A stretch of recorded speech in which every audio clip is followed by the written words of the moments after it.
today is my third day here in Taipei and yung itinerary ko ngayon is yung Shifen sa Jiufen. Basta yung may Geo Park. So nagbook lang kasi ako sa Klook para mas mabilis na lang kasi marami akong napapanood na mahirap nga daw mag-DIY doon. So nagbook na lang din ako sa Klook para mas mura. Yun nga lang kailangan on time ako doon.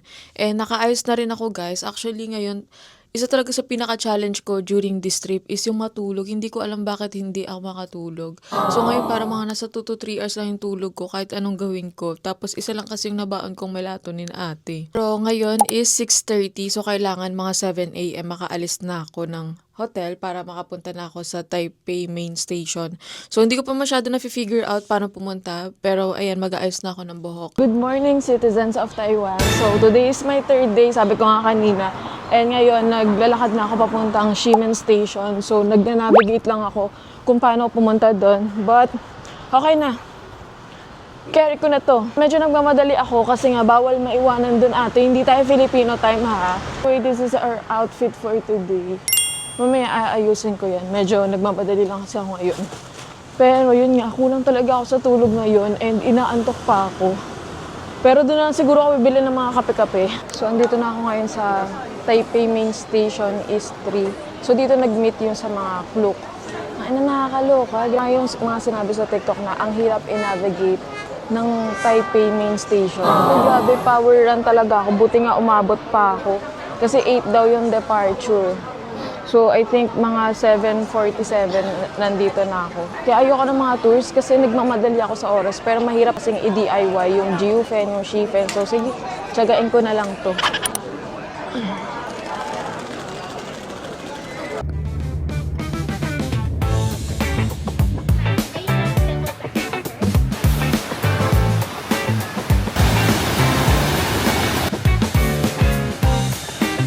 Cafe lang ako.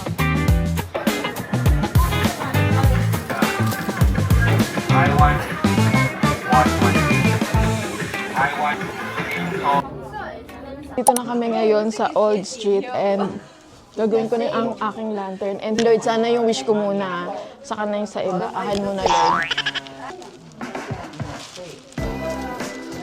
Oh, sorry. Yes. Okay.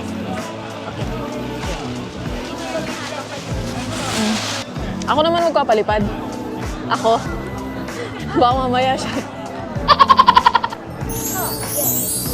Hi. Yeah. Picture. Yeah. Okay, sorry. Yes. Yes. 1, 2, 3. Okay. Medium? One medium. Ano? Matabang? Di ba matabang yung matabang to? Hindi. Matabang yung natikman kasi Sa milkshake? masarap. Ito, okay siya. Movie, nakakatikim ka ng Taiwanese milk tea. Totoong Taiwanese. Ni hao? Pero kasi dito, tinitingnan ko sa queue. Parang nasa 1.9. Aloka kami guys sa, ano ba yun, Old Street? Si ate, Madaliin ang dami ng gustong post na gawin, lahat pang Jejemon. Kung di ka nakinig, siya pa yung gala. Kung siya na, file lang ba siya? Hindi naman tayo naiintindihan eh. Yung banding namin, kala mong 2 years na kayo magkakilala guys. Pero kanina lang, mga 1 hour ago. What's that? Pagod guys. Iba pa naman ako tulog.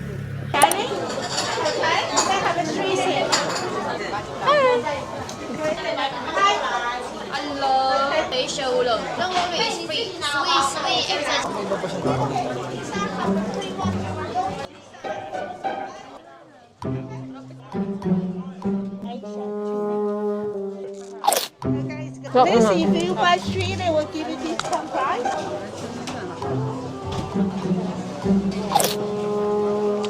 Bubusog ako dito kaka-free taste pero wala naman akong bibili. Ito tayong umalis.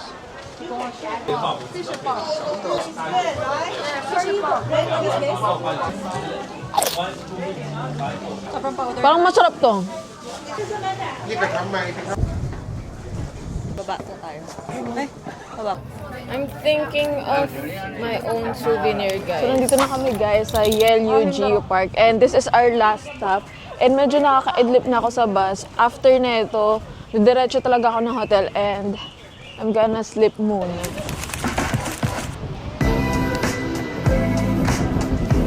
Saan? Ay!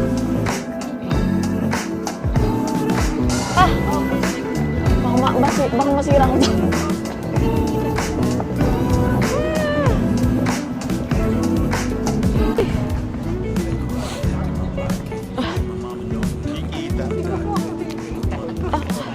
Sakit na ng tuhod ko, guys, na para bang senior citizen in Netherlands.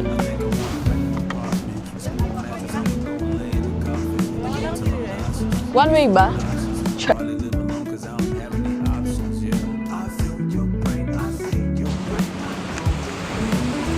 ng tuhod ko, guys. Ika na tuloy ako.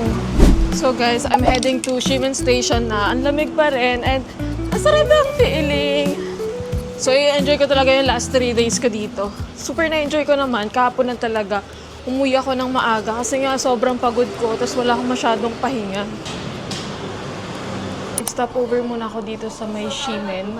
Meron akong kinainan na noodle restaurant dito. So hindi ko naman alam kung sikat ba to or what. Pero gusto ko lang din mag-try kasi mukha namang masarap. Tsaka hindi pa makakapag-dinner ate. Ang last na kain ko is 4 p.m. pa. Tapos ngayon is magto 12 p.m. na. Feeling lokal lang. Grabe guys, ang sarap mabuhay. Okay. Wala lang nakakatuwa. Ang sarap gumising ng umaga na hindi ka magsasagot ng mga emails. Ganon. Thank you po. Na para bang...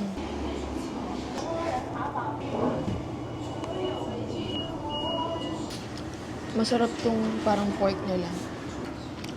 Sana hindi ma-offend sila ate kasi hindi ko inubos yung noodles na in-order ko. Kasi ubusin kasi nga mag-i-ichiran ramen pa ako mamaya. So baka maging super puffy na ng face ko.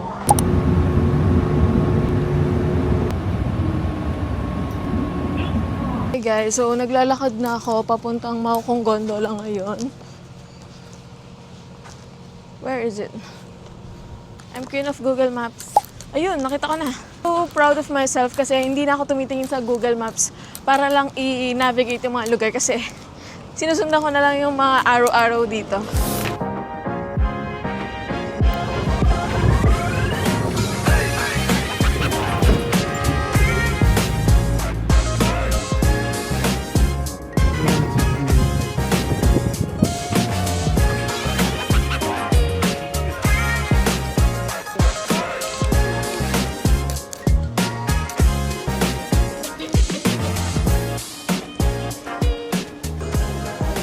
Thank you!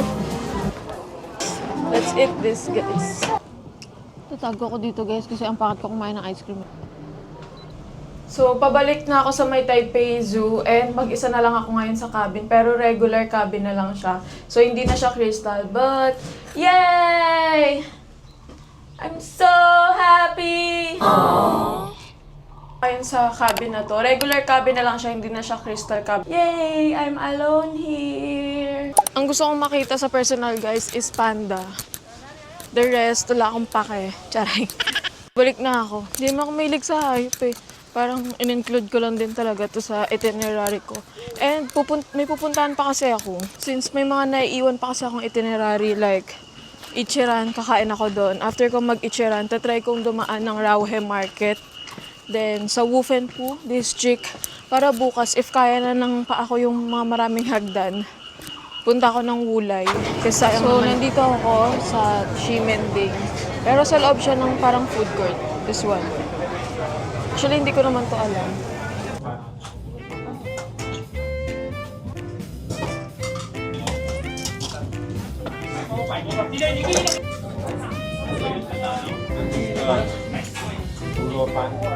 The place for rice.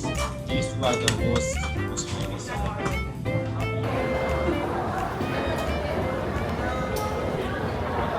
So ngayon, nandito na ako sa may Xinyi District, sa shopping mall nila. And ayan o, Louis Vuitton.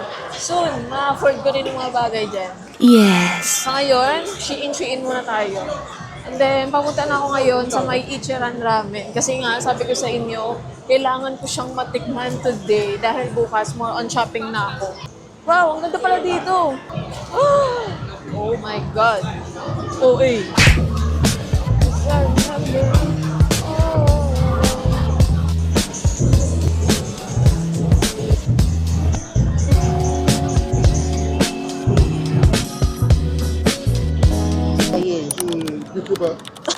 Pang-apat na to, eh. Sorry, I don't understand. Okay, IG. My name? Nikki. Bye. I'm just roaming around. Nice to meet you, Jojo. Bye. It's okay. It's okay. I'm not good at Chinese too. Comfortable with the vlog? Are you okay?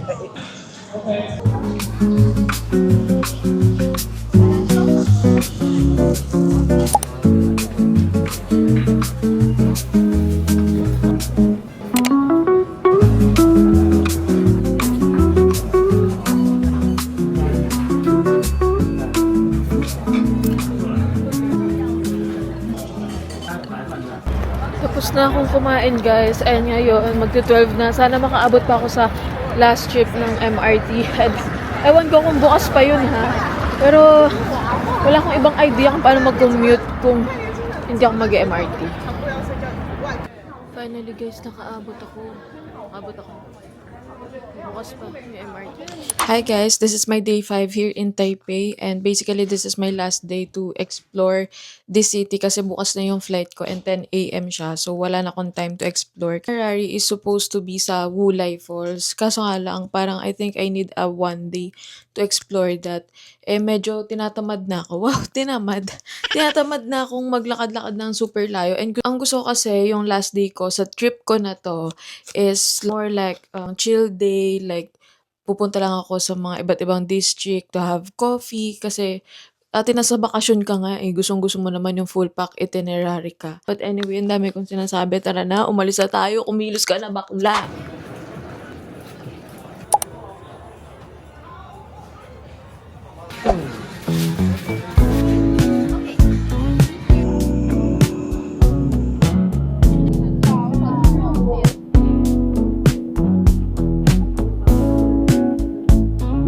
Pumunta ako sa Wufenpu District kasi nga, sabi sa TikTok, mura daw bumili ng mga damit dito.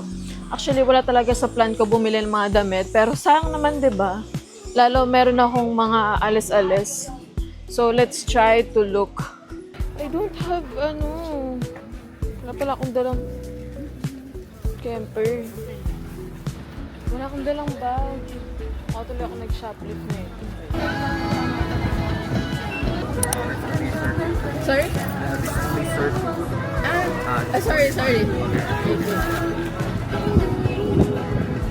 Mag-withdraw ako ulit, guys, kasi I'm seeing a lot of pretty things here in Taipei. And sabi ko nga sa inyo, di ba, wala naman akong balak na mag-shopping or magpasalubong ng sobra. Pero nagandahan ako sa mga damit and hindi ko siya mapalagpas na hindi ko siya mabili.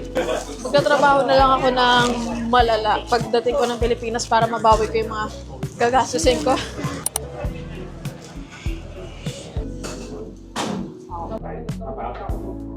Withdraw ko, guys, tapos nabagsak pa yung iPhone ko. Kakabili ko lang nun, ate. Ang taas ng binagsakan. Alam mo yung hagdan ng MRT? So, siguro mga 5 baitang or 6. Tapos wala na akong nagawa. Tinignan ko na lang yung cellphone ko na habang bumabagsak. Kasi sabi ko, parang tinatanggap ko na mababasag siya. Pero awa ng Diyos, di naman siya nabasag. So ngayon, iingatan ko na talaga siya. Do you have smaller size? Me.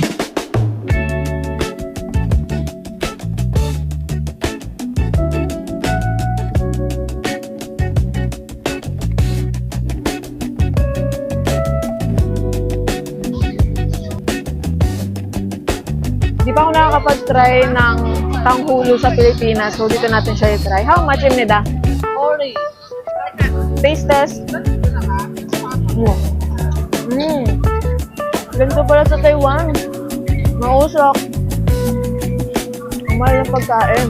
Guys, etong beef kinemperlatik na to, ito yung pinakamasarap na nakain ko so far sa trip ko dito sa Taipei. Kanina pa may nanghihingi ng ID ko dito, pero binigay ko naman. Pero syempre, alam ko naman yung mga safety purposes. Pero, gagawin ko lang silang followers ko. Sabi nila sila na daw magbabayad ng food ko. No need, be. Dami ko pang NTD, hindi ko alam kung saan ko gagastos yan. Ang sarap! Tangina na yung sobrang sarap. Wala akong pakialam kung festive nyo yung maingay kumain.